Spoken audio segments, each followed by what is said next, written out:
welcome to Tees Valley Sport. I'm Danny Reid, your host, and today we've got Gemma Nelson, the strategic lead for Insight and Place. Gemma, welcome to the studio. Thank you, Danny. Gemma, so we're going to jump straight into it. You're the Insight and Place strategic lead. What's the importance of Insight for Tees Valley Sport? Well, I think try to go back to is you can't understand what direction to go into unless you know where you've come from. So the insight aspect is understanding where you've come from and why you're doing what you're doing. If we relate it to Tees Valley Sport and the work that we do, we've got to look at our place. So we're looking at the Tees Valley region. We have 5 local authorities within that region, each one very different. And within the local authorities, we have communities, we have towns, we have villages that will all be different, very different makeup, with different demographics within that location. So for us working in such a large area, we have to understand the people that we are trying to help, ultimately. So as Tees Valley Sport, we're trying to improve the health of those within the Tees Valley and kind of reduce the health inequalities that people who are who are disadvantaged in the community, so such as those who are on low incomes. We're looking at kind of disabled population. We're looking at the BAME community. These are all people who suffer with higher levels of health inequalities throughout their life. So as a organisation, that's what we're trying to tackle. But in order to tackle that, we need to understand them. And that's what Insight is ultimately, what Insight ultimately is and why it is so important. If we can't understand their needs, how they look at physical activity and their health, we can't then understand how best to help them. So how do we get the insight as an organisation? Well, there's a raft of methodologies you can use, but ultimately it's just about drawing bits of data and kind of looking at it and drawing, I guess, coming to a conclusion or looking at a big picture using all the data that's accessible. So you look at data such as the national data that the government produces, health data, Office of National Statistics, but then you look at data that our other organisations in the area are actually gathering themselves on the ground. You can look at anecdotal data, that is basically the experience of those who are working within Tees Valley Sport and the people that they're working with and the experiences that they've kind of taken from working with the communities and working with certain individuals. It doesn't necessarily have to be academic data. It is very much any information gathering that we can do, whether it be just off a basic conversation, just kind of going out there, meeting, observing, whether it be in a school or whether it be in a community centre, speaking to, like I said, partners. But then you can go on to that more academic data, such as surveys, questionnaires, and then that's the national data. But if you pull everything together, it enables you to get that wider picture of a place. So I suppose it's quite important to say that like the partners that we work with, they'll bring information to the table as well that kind of makes the picture a bit clearer on different areas. Because obviously we're quite a small team, so there's only so much insight we can collect. So I think would you agree that it's important for us to really value the relationships we've got with other partners in the area? Yeah, we're a team of 13 individuals at the moment. And like I said earlier on, Tees Valley is quite a large area. We do rely heavily on our relationships with partners across the region.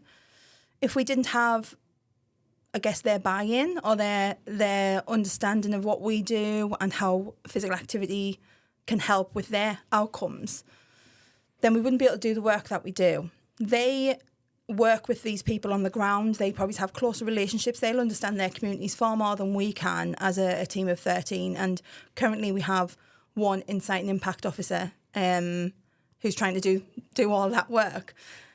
We need the information from these partners and the wider Tees Valley in order to understand our communities. We couldn't do the work without them. Ultimately, it's that kind of important that we have such good relationships and we foster, I guess, trusting relationships and get them to understand or value the work that we do and how it can help them achieve what they need to achieve. Now, Tees Valley Sport is part of the active partnerships. how important is the insight that we get for the active partnerships themselves? Yeah, so the active partnerships, it's the network of 43 within England. They all do the work of, Sport England. They all are trying to help towards Sport England's strategy, uniting the movement.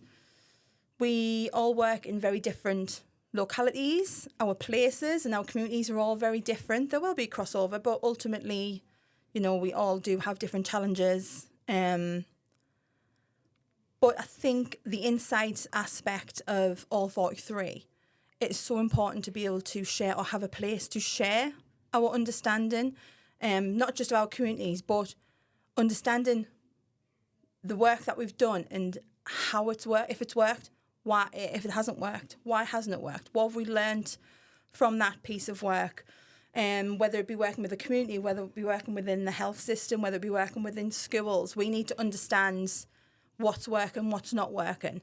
Then if we can share it across the wider active partnership network, then if we have that wealth of insight across the country, we can hopefully learn from each other. We can hopefully make sure we don't repeat, I guess, the work. We certainly don't want to be doing a piece of work and then our neighbouring active partnership is doing a very similar piece of work. If we can do it, share that learning, they can almost evolve that piece of work. They can do the next stage of that work. Yeah, so almost like someone could pick the ball up and run with it in their area. Yeah. And already see what's worked, what hasn't worked, and take away those obstacles, allowing the process to be much smoother in each community and area, and any negativities, making sure that they're kind of shared and being like, right, well, we did this didn't work, and this is why. Yes, and it's certainly not a case of a drag and drop situation. So something, for example, that has worked within Middlesbrough isn't necessarily going to work exactly the same way in Newcastle. But there is certain aspects of that work or lessons that have been learned that can be translated and used in some way, shape or form within another locality such as Newcastle. And I just think it's important that we bring all that together and we learn together as a collective.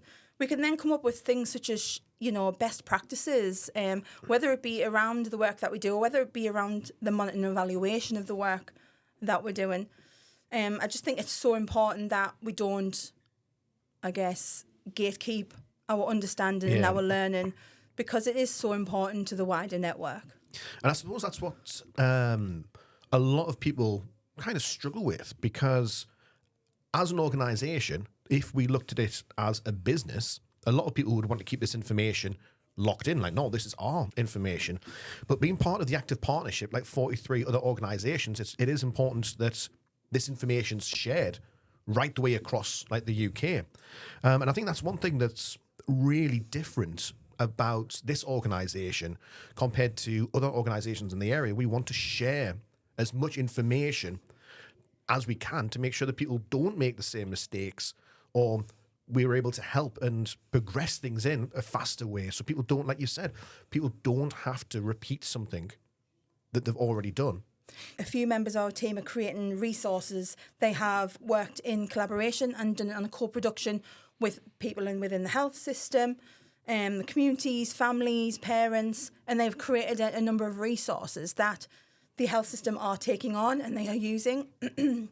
But then they have taken that to other active partnerships and they are going to use that. We've purposely not branded that with our Tees Valley Sport logo or colours or anything like that, because we want other people to be able to use and adopt these resources and share across that wider network. We don't necessarily want the credit. We don't necessarily want, the pat on the back. We genuinely are so passionate about helping our population, that wider population change to improve their health and reduce health inequalities, that the more people who adopt it, the better, ultimately. So I think that's for us, our strong, I guess it's a strong point for our organisation, that we're willing to do something like that. Definitely. Now, we missed out quite an important bit, actually. You live in Peterlee. Tees Valley Sport is based in Middlesbrough. Yep. At Teesside University. How did you end up working with Tees Valley Sport?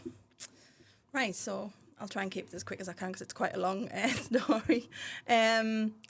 So originally, I left college and just got a job. I worked for Hewlett Packard computing company.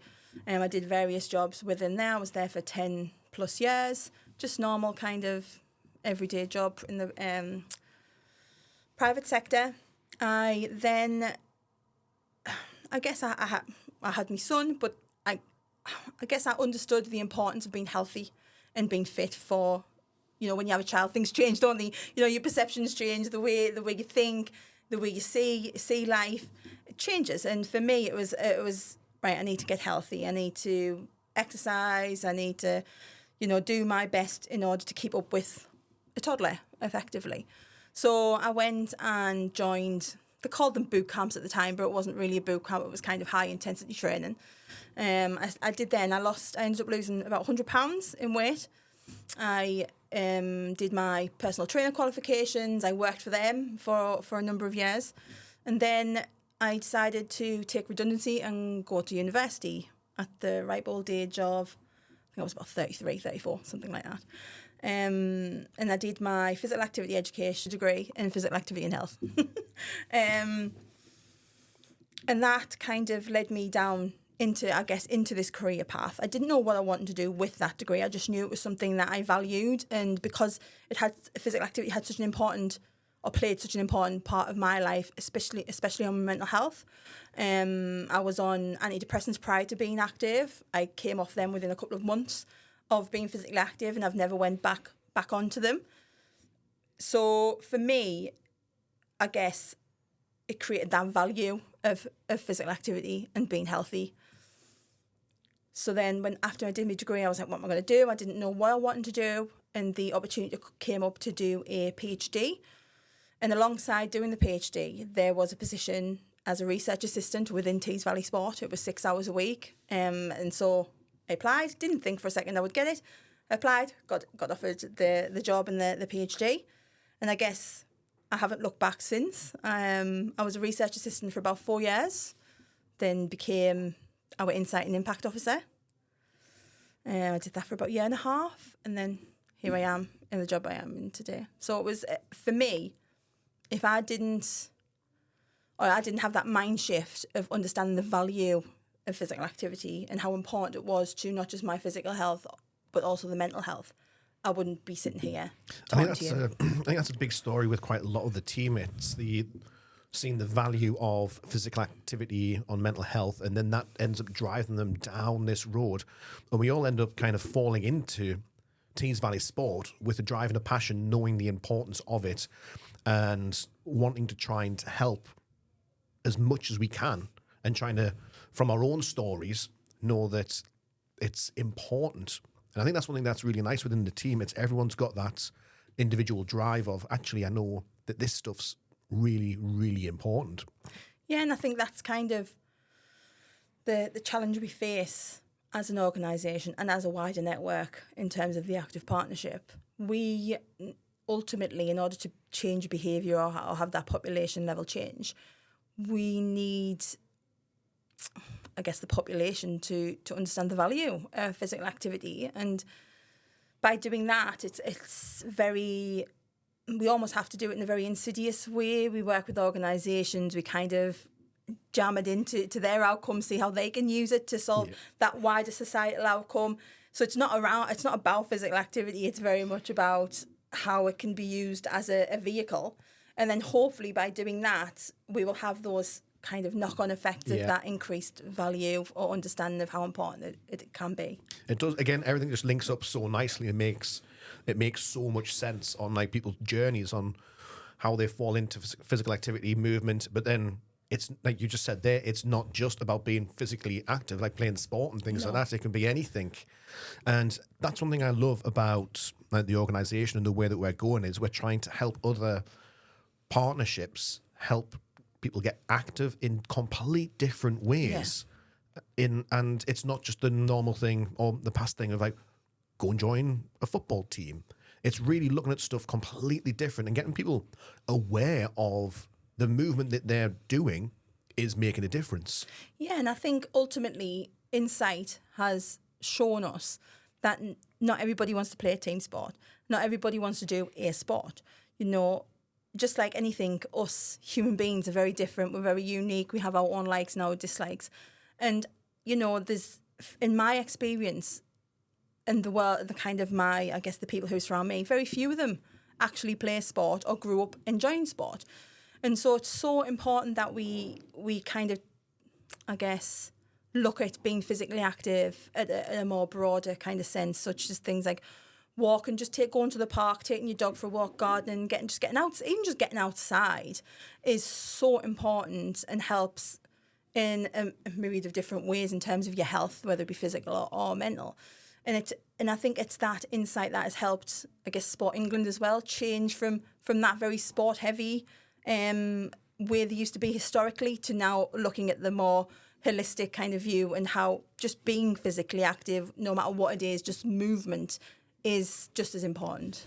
So if we kind of look back at the past a little bit, you ran a boot camp, I ran a boot camp.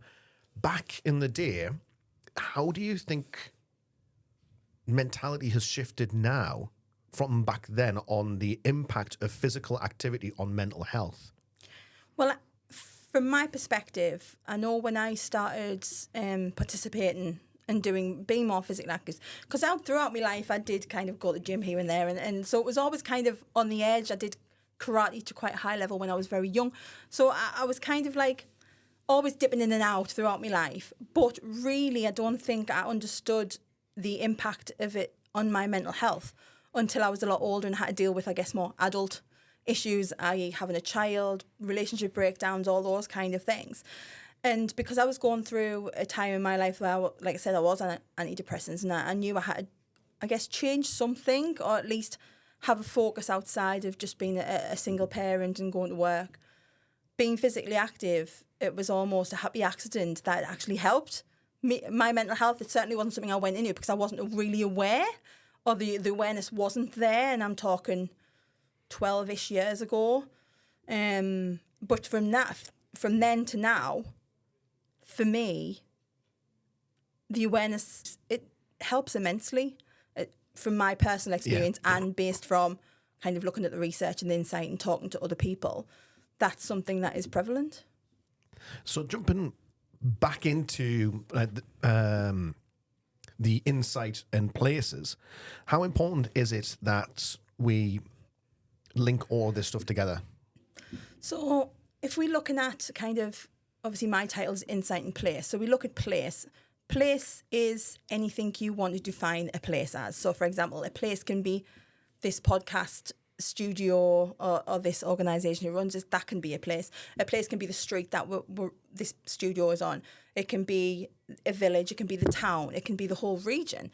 A place can be defined by whoever's working in and around that area. So there is no kind of set definition of what a place should look like. And for me, again, like I said earlier, it's just about understanding that place, and that's where the insight comes in. In order for us to help a place, community, or whatever you want to kind of brand it as, we need to understand them. We can't just come in and say, we know what's best for you. This is what is going to be best for you, and you're going to enjoy it, and you're going to turn up, and you're going to do all it. That just, it's historically proven not to work. You know, how many times has organisations come into a place and said, right, we're going to put this session on, or we're going to do this, or we're going to... It never works. You will get people who turn up, but they're the motivated people anyway. Those are the people who, I guess, we don't need to target. We need to target the people who are inactive. So coming in and just dropping something isn't going to make a blind bit of difference to them. So we need to understand what they need. What are their struggles? What are their barriers to being active? You know, cost of living, it's ultimately a lot of the time it's money. It can be transport, childcare, you know, working long hours, so many different barriers that communities or people can face. But we need to understand that in order to, I guess, understand what we can do to help. And ultimately, we don't have the answer, and you know, we certainly don't sit here and claim to know the answer. We don't have a magic pill or anything that's, you know, we can just give some. But I think half the battle is understanding them and understanding what they need in that actual place. Yes. So really, it's quite safe to say that insight and place are two very, very important things for the organisation to be able to nurture relationships, understand how we can help at the grassroots level. Yeah, definitely. Because within that place, it's understanding the organisations who work in that place and work with that community. Like I said, they understand that community far better than we do. So it doesn't necessarily mean the insight we gather is going to be from the individuals who are living within a place. It can be from the organisations that we get that information from. But it's understanding that wider landscape of the place, and it is multi-leveled, and there's different depths. But if we don't at least try to understand it, then we can't do the job that ultimately we're here to do. Gemma, thank you so much for your time. You're very welcome.